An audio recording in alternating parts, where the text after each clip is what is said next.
Hi friends, आप देख रहे हैं मेरा यूट्यूब चैनल आर.एस. सर और मैं एडवोकेट राम शर्मा यादव।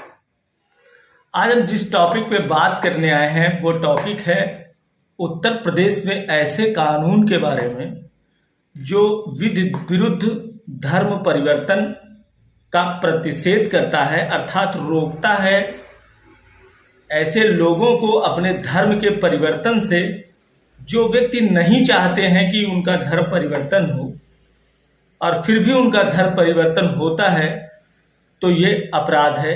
इसको अपराध की श्रेणी में लाने का काम यह एक्ट करता है। एक चीज हम यहीं से स्पष्ट करते चले सबसे पहले कि यह विधि विरुद्ध धर्म परिवर्तन को रोकने के लिए बनाया गया है। वह धर्म परिवर्तन जो विधि के विरुद्ध है, सभी व्यक्तियों के लिए ये अलाउ नहीं है और ना ही सबके लिए लागू है। जो व्यक्ति स्वेच्छा से धर्म परिवर्तन करना चाहते हैं, बिना किसी जोर दबाव लालच के वो धर्म परिवर्तन कर सकते हैं। उन्हें पूरी आज़ादी है धर्म परिवर्तन की जो संविधान से मिली है। कहीं ना कहीं जब बहस होती है तो इस बात को जरूर कहा जाता है कि यह एक्ट कहीं ना कहीं संवैधानिक अधिकारों का हनन करता है, क्योंकि हर व्यक्ति को स्वतंत्रता है किसी भी धर्म को मानने की, जानने की या उसका पालन करने की। तो अगर यह एक्ट रोकता है उस व्यक्ति को कि वह उस धर्म को ना माने तो यह गैर कानूनी हो सकता है या फिर गैर संवैधानिक हो सकता है, संवैधानिक अधिकारों के अतिक्रमण की बात करता है।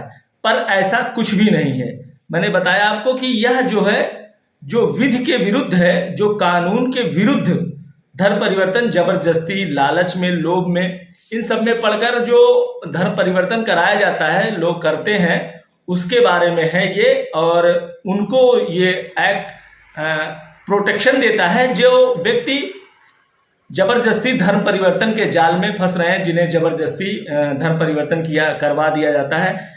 जैसे कि जो नाबालिग हैं, जो वास्तव में नहीं जानते उनका अच्छा क्या है, उनका बुरा क्या है, ऐसे व्यक्तियों को यदि धर्म परिवर्तन करवा दिया जाता है, या महिलाओं का धर्म परिवर्तन करवा दिया जाता है कुछ लालच देकर, या फिर एससी माइनॉरिटी या एसटी माइनॉरिटी के लोगों को कुछ लालच देकर धर्म परिवर्तन करा दिया जाता है, तो ऐसे मामलों को रोकने के लिए सरकार ने इसकी व्यवस्था की या एक्ट लाया। सबसे पहले अगर हम बात करें तो कोई व्यक्ति किसी बुरी भावना से किसी व्यक्ति का धर्म परिवर्तन करवाता है तो ये एक्ट काम करता है।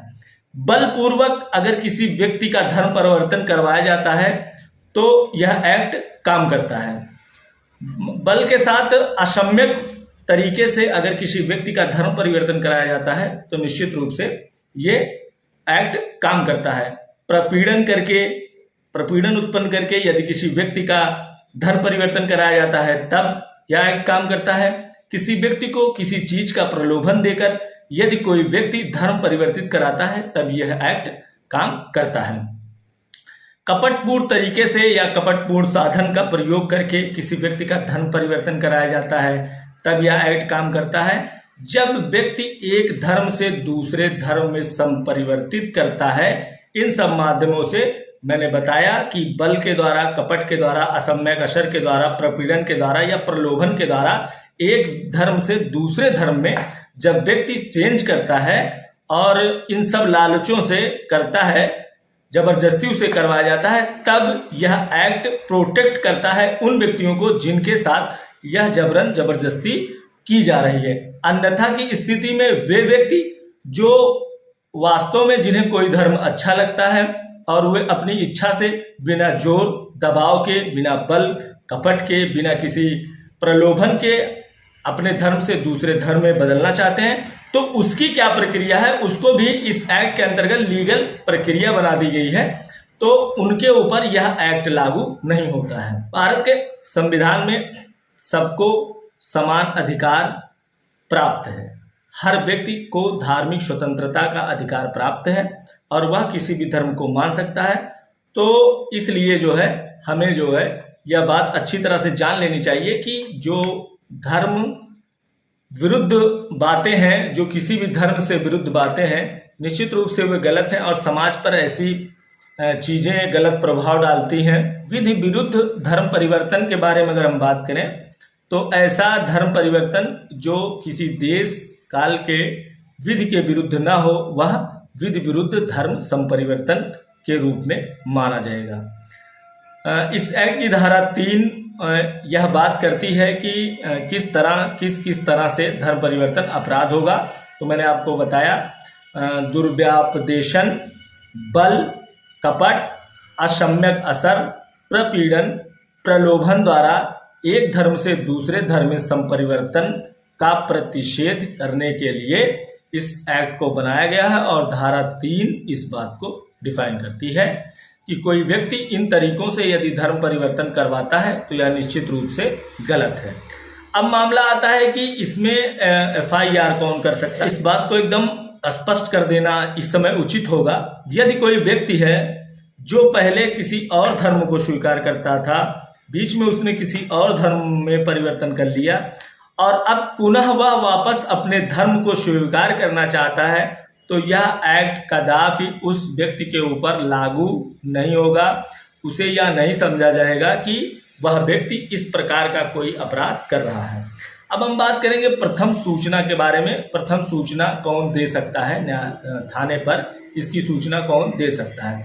कोई भी वह व्यक्ति जो व्यथित व्यक्ति है, जिसका धर्म परिवर्तन जबरदस्ती कराया जा रहा है, उसके नात बात रिश्तेदार, भाई बहन, माता पिता या अन्य कोई व्यक्ति रक्त संबंध वाला इस प्रकार की सूचना थाने पर दे सकता है। अगर हम यह बात करें कि इस एक्ट में या इस धर्म परिवर्तन को यदि कोई व्यक्ति करवाता हुआ पकड़ा जाता है तो उसे कितनी सजा होगी, किस प्रकार का अपराध होगा, तो आपको बताते चलें। यदि कोई व्यक्ति इस एक्ट की धारा 3 के अंतर्गत अपराधी है तो धारा 5 के अंतर्गत उसकी सजा को डिफाइन किया गया है। कोई व्यक्ति जो इस प्रकार के कृत्य करता हुआ पकड़ा गया है वह कम से कम 1 वर्ष के कारावास, जो कि 5 वर्ष तक हो सकता है, या 15,000 के जुर्माने से उसको दंडित किया जाएगा। यदि कोई व्यक्ति धर्म परिवर्तन करवाता हुआ ऐसे व्यक्ति का पकड़ा जाएगा जो अवयस्क हो, या फिर वह कोई महिला हो, या अनुसूचित जाति जनजाति का व्यक्ति हो। अगर ऐसे किसी व्यक्ति का धर्म परिवर्तन करवाते हुए कोई व्यक्ति पकड़ा गया तो मिनिमम 2 साल की सजा होगी और अधिकतम 10 वर्ष का कारावास होगा और उसे 25,000 रुपये जुर्माना देना होगा।